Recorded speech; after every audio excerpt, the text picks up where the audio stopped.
Thank you for coming. It's a very important day for us. I'm Rigo Villareal, Superintendent of Bridges for City of McAllen, Hidalgo, and Anzalduas International Bridges. And we have Mayor Salinas here from Mission, Mayor Darling, Mayor Cepeda from Hidalgo, Congressman Cuellar, Vale from South Texas Asset Consortium, Jeh Hereford, BTA Chairman for Border Trade Alliance. I'm glad you all came. This is a very important piece of legislation that just passed. And I'm not going to go into detail, but I just want to say that we have a very effective congressman in Congressman Cuellar. This is a congressman that even if he's in Iraq, he will answer the phone and call back. I'm expecting an invoice for that, the return phone calls. But, but we have a very effective congressman. I want to introduce Mayor Norbeto Salinas to say a few words. I've learned a lot from him since I started here on day one. He's been very supportive. Anzalduas International Bridge is very important for him, and it's also very important for us. So I'm going to pass it over to Mayor Salinas. Mayor. Thank you. Thank you all very much, and thank you for coming this afternoon. I just wanted to make some comments on thanking Congressman Cuellar for everything he's done about this new partnership and the legislation that had to be taken. I know the last time we had a press conference wasn't a very nice press conference, but now I am very happy for what they've done for us, and we're going to be able to work together and get a lot of things done.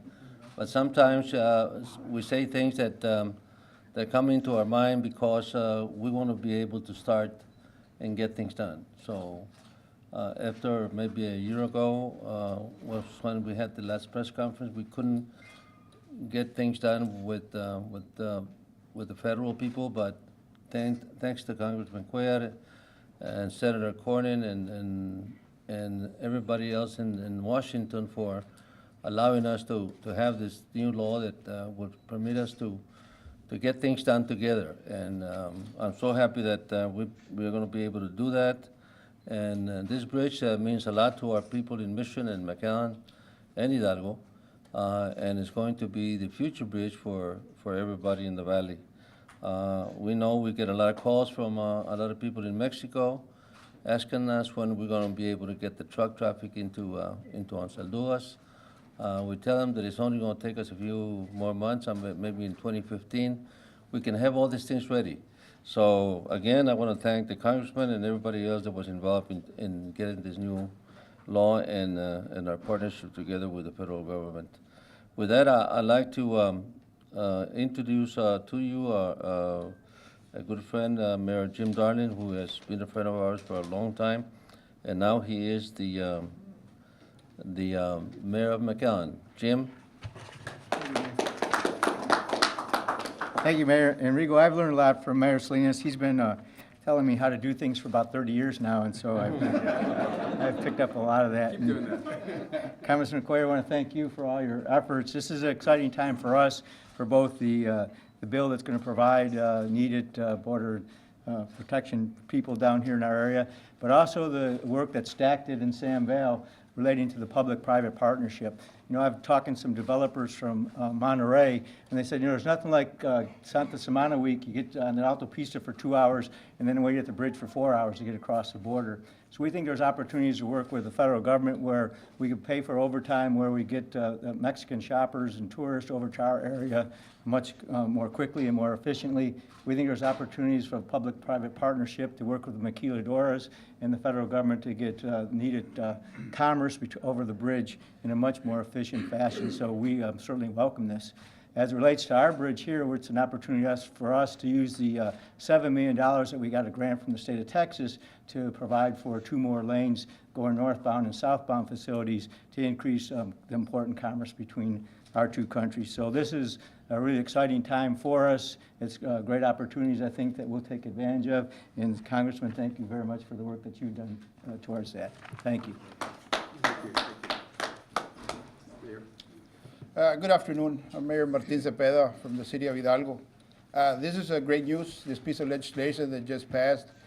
I can't thank the congressman enough, Congressman Cuellar and Senator Cornyn. They've been working real hard. And like Rigo said earlier, even though you're not in our district, Congressman, but you're always there for us. Whenever we go to Washington or we pick up the phone and we have a question, He used to be our congressman, but he's still very active with everybody. He'll accept anybody's phone call. So I'm very glad, like Mayor Jim Darling said, the waiting time at the bridge is all the complaints that we get from the public, our neighbors from Mexico. So hopefully this is going to increase the opening of more lanes here at the bridges.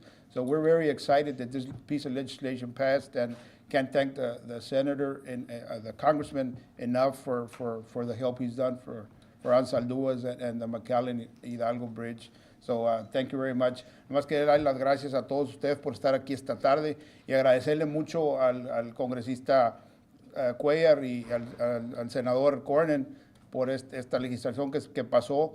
Esto nos va a ayudar mucho aquí a la frontera, porque van a ocupar más agentes aquí y se están concentrando en los puentes. Estamos hablando de los puentes, no se están concentrando en el Border Patrol. Están hablando de agentes aquí en los puentes para que sea menos la espera que tengan nuestros vecinos, porque es la queja número uno que tienen ellos.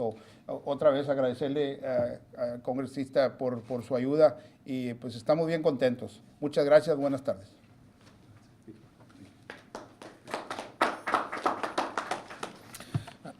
My name is Sam Vale. I'm president of the South Texas Assets Consortium and also the Stark Camargo Bridge in Rio Grande City. What we did with the Assets Consortium, we think is the basis of good public policy. People were complaining that the federal government and the Congress was choosing winners and losers when they passed the legislation that created the public-private partnership potential in Section 560. And when that happened, we responded to them. If you go back through history, you will find out that when they were pulling barges with mules, that was a public-private partnership. When they were building telegraph, that was a public-private partnership. When they were building the railroads, those were public-private partnerships. It wasn't until we got into the 50s and the success economically that we had at that time after World War II that the country was able to build the interstate system primarily on their own. So we think that this is an old idea. It's not a new idea, but we're bringing it back to something that we can do today. Basically, it means only one thing. If you have an economic interest in getting a service, you can pay the federal government to get that service. And you hear a lot about magic moments. We were having a very difficult time convincing people that infrastructure should be included. But right here, there was a magic moment when we got Congressman Carter down here at the request of Congressman Cuellar and Congressman Vale. He's the chairman of the subcommittee on Homeland Security. He came, he heard that the city of McAllen and its partners had $7 million of transportation money that said you can spend this to improve the international bridges and the access to them in your community. But yet they found out for the previous 2 years before that they couldn't spend the money because there was no mechanism to do it. So there was some questions. We got a legal opinion that said you could do it in the existing legislation, but thanks to Congressman Cuellar and Congressman Carter and Senator Cornyn, they didn't stop there. They went in the next budget bill and they clarified it and they included Section 559 in the last bill, which in turn expanded upon the concept of infrastructure at public-private partnership. So that was a magic moment, because these moments when we were here is when Congressman Carter said, how is it possible that you have $7 million federal dollars that are designed to be used for a port of entry and border access? You've got a city that got it from the state of Texas. The state of Texas got the money from the Department of Transportation, but they can't spend it. That began to change the whole viewpoint in Washington. The other part was that we were willing to pay for a service that we could get. And then behind it all is what I call good leadership. The cities and the counties that we have in our area are very fortunate to have quality leadership. You look what we have in the South Texas Assets Consortium. Laredo, Rio Grande City, we're the smallest guy on the board. I think I was only elected president because I was the least threatening to anybody. Then you had McAllen, Farr, and Cameron County. Pretty significant operations. But we came together, the leadership got behind Congressman Cuellar's suggestions on what he wanted us to do. We did that. He did his part. He delivered the language that we needed. And the result is that between Senator Corning, Congressman Cuellar, Congressman Carter, Congressman Vale, we have provided something that should have long ago been possible, Congressman. So thank you so much, and I thank the leadership of the cities and the communities.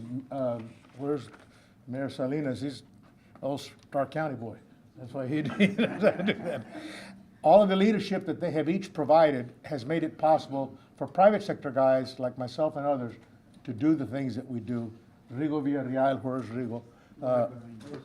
Behind me. I mean, what Rigo did is amazing. He took an idea that hatched in this room over some good food and took it all the way to Washington and Mexico City. Congratulations, Rigo. You did an excellent job. You represented your city with pride. And then finally, I'd like to introduce the chairman of the Board of Trade Alliance, Jesse Hereford. He works for one of the better engineering firms in the country since they... Better? They help me, so you're better than anybody else. They do my engineering. So they're like the 35th or something like that in the country. 27th now. Okay, they're moving up in the United States. Jesse he was a staffer with Senator Hutchison when I first knew him, and we worked with him for 15 years in Senator Hutchison's office. He worked a little bit with the Board of Trade Alliance. He got out, he went to work in the private sector. Then we got him into the Board of Trade Alliance, and we convinced him 2 years ago that he ought to be the chairman. I think he's going to be the next generation of leadership from the old guys like me. And I'm looking forward to everything that you guys do, Jesse. Congratulations. Jesse Hereford, Chairman of the Board of Trade Alliance, as Sam Vale said. The Board of Trade Alliance is a tri-national advocacy organization. We advocate on behalf of our members in Washington, in Canada, and in Mexico City. Rigo called in 2012, and it was early in 2012, and Rigo said, I have a problem. I have $7 million, and I have a clock that's ticking against me and my port of entry. He explained the money came from the federal government through the state down to Anzalduas. As Sam pointed out, it was dollars to expand the port of entry, and they were unable to use that because there was no mechanism. Well, as Rigo got with us, we sat down and we started drafting some ideas, and just a brief overview of the history of this legislation. We got the legislation to Senator Cornyn and to Congressman Cuellar, and they both introduced the bill. On the House side, it was very bipartisan. We had both Republicans and Democrats supporting the legislation because it made sense, good fiscal sense. As we moved through the process, not a whole lot passed in 2013, but here we are in 2014, and the basis for that idea was put into the Appropriation Bill, and because of that, we do want to thank Congressman Cuellar's leadership, Chairman Carter, and Senator Cornyn. Congressman Cuellar has always been there for the border. This piece of legislation not only helps Anzalduas, but helps every port of entry, every land port of entry, sea port of entry, and limits it to 5 airports. So this is a national piece of legislation that will help everyone. And with that, you've heard enough from all of us. I'd like to introduce Congressman Cuellar to come and say some words. Congressman, thank you. Thank you, Jesse. Thank you, Jesse. Thank you so much.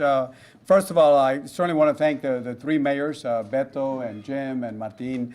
I want to thank you very much because they've shown the leadership to make sure we get things done. I also want to thank, of course, the BTA, both Sam and Jesse. You guys have just been outstanding, making sure that we get the right support in Washington. So I certainly want to thank you so much. Rigo, thank you. Sometimes you call me more than my wife calls me. So, but I do have to say that you've done a wonderful job, and we really, really appreciate it because he understands the issues and he helped us put some of the language together. So I do want to thank you so much for that. I also want to thank my 2 colleagues, Senator John Cornyn. Anna, you're here also, and I want to say thank you. Senator Cornyn has just been outstanding in making sure that we understand the border. In fact, the last time we were here together, we did a bipartisan thing together to talk not about security, but talk about trade, which is so important to our area. For Senator Cruz also, thank you so much for being here. We appreciate it.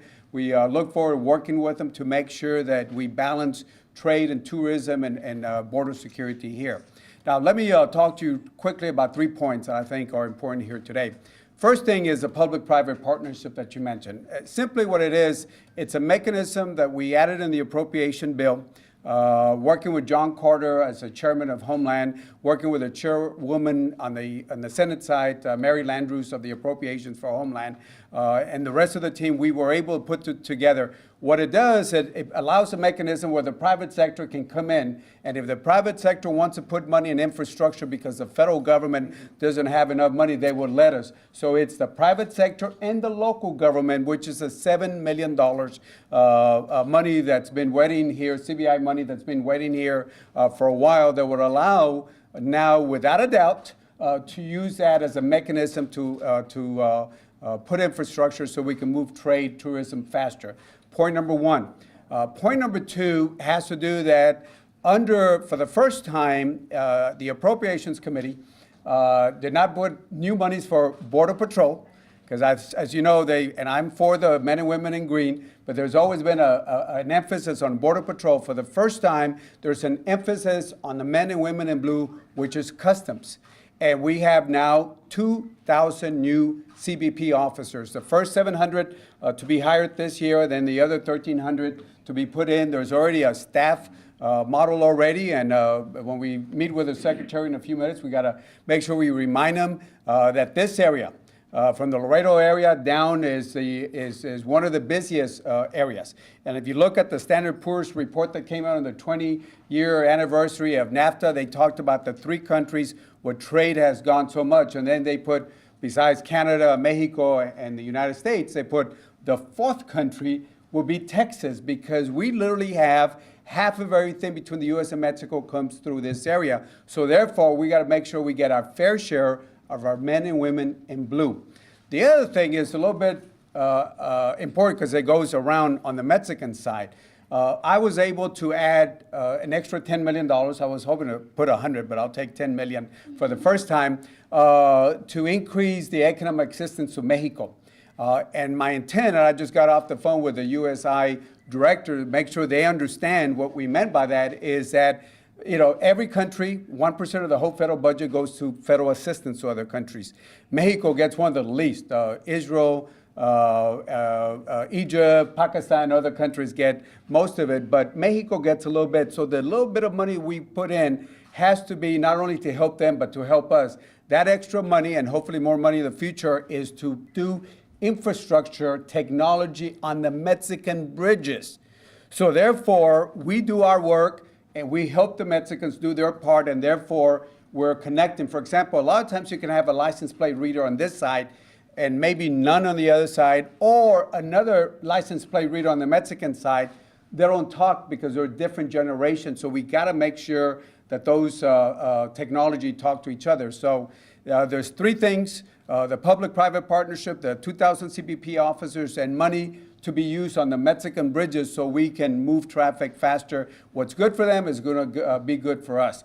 3 puntos importantes. Número 1, ahora con el cambio que hicimos, podemos dejar el sector privado donde pueden entrar a ayudar para poner dinero en la infraestructura, en los puentes, que esto va a ayudar el tráfico, el comercio más importante para nosotros. Punto número 2, estamos hablando de 2,000 agentes de aduanas nuevos que se van a venir aquí bueno, esperamos todo para el puente, pero para los puentes de aquí, pero esperamos de los 2,000, que vamos a comenzar con 700 este año, 1,300 el año que viene, total de 2,000, que la gran parte se va a venir aquí a la frontera de Texas, especialmente en el sur de Texas, porque lo necesitamos aquí. La primera vez que no ponemos dinero en los nuevos para hombres y mujeres en verde, que es el Border Patrol de la frontera, pero lo ponemos en aduanas, los hombres y mujeres en azul, que es importante para nuestros puentes. Punto número 3 es que pusimos otros $10 millones para ayudar a México para la tecnología, la infraestructura, que lo podemos poner en el lado mexicano, porque si mejoramos el tráfico en los 2 lados, se va a ir mejor para los 2 países. Eso es especialmente que la mayoría de todo el negocio entre los Estados Unidos y México viene por el estado de Texas. Esos son los 3 puntos, y esperamos, cuando estamos con el secretario, lo podemos hacer, especialmente los puntos de aduanas donde los hombres y mujeres se pueden venir más aquí en la frontera en el sur de Texas. Ese apoyo de $10 millones que se estaría dando a los puentes mexicanos para mejorar la infraestructura en el lado y aligerar el tráfico, ¿En cuáles puentes sería? No sabemos. Ahorita ya pusimos el dinero y esperamos que las personas arriba, por eso acabo de tener esta cita con esta administración, porque quiero que no lo pongan en otras partes. Mi intención con eso es dinero nuevo y esperemos poner más en el futuro, que se pongan en los puentes. Primeramente los puentes en el lado de Texas, porque hay otros estados allá, pero vamos a tratar de hacer todo que se venga en esta área. Hablando con Rigo, entendemos que en el lado mexicano, aquí en ese puente, hay una necesidad, por ejemplo. Pero primero ya está el dinero, esperamos ahora que la embajada americana entiende que esos dineros no se va para otra parte de México, pero que se use en el lado mexicano los puentes para mover el tráfico. ¿De qué tipo de infraestructura estaríamos hablando? Disculpa, Nicaragua. ¿En el lado americano? Sí, del lado mexicano. Mexicano. Todo depende. El dinero es poco, pero ya que se pone primero la semilla, en el futuro es más fácil para poner más dinero. Tengo al diputado Bertronis, que va a ir a los Estados Unidos ahora en febrero, en marzo, para hablar sobre ese punto un poquito, porque necesitamos la ayuda del lado mexicano, que vengan a hablar con nosotros, donde podemos hablar que si ponemos más dinero en el futuro, ¿dónde lo podemos poner en el lado mexicano para mover el tráfico más rápido? Si nos dan unos 3 minutitos más nomás para que acabe el congresista y podemos hacer las preguntas al último porque vamos a hacer una presentación. Congressman, when you finish, if you're already finished with your comments. Yeah. Just give us a You few wanna minutes, do we're just that? gonna present a little, Okay, sorry. a short presentation. Vamos a hacer una presentación de agradecimiento, le vamos a presentar un obsequio al congresista Henry Cuellar y a Jesse Hereford de Border Trade Alliance. Where are you, Jesse? I forgot to mention also, Annie Garcia's here. Annie García es la directora regional del senador Cornyn, ella está aquí. A ella también le voy a pedir de favor que no me mande un cobro porque también la molesté mucho con tanta llamada y textos y todo. And Cassandra, that's what you're going to look forward to also once you get more involved, and we're going to need some more help. So thank you. Mayor Darling and Cepeda. Congressman, on behalf of the cities of Mission, Hidalgo, and Norberto, I want to present you this Anzalduas International Bridge Leadership Award presented to Congressman Henry Cuellar for outstanding vision, dedication, and commitment to international border affairs. January 21st, 2014. Thank you very much, sir. Thank you so much. Thank you so much. Very nice. Thank you so much. Jesse? And this is also on behalf of the cities of Hidalgo, Mission, McAllen, and Grenada. This is Anzalduas International Bridge Appreciation Award presented to the Border Trade Alliance, Jesse Hereford, Chairman. Thank you for your outstanding commitment and dedication. January 21st, 2014. Thank you, Mayor. Thank you. Thank you, Mayor.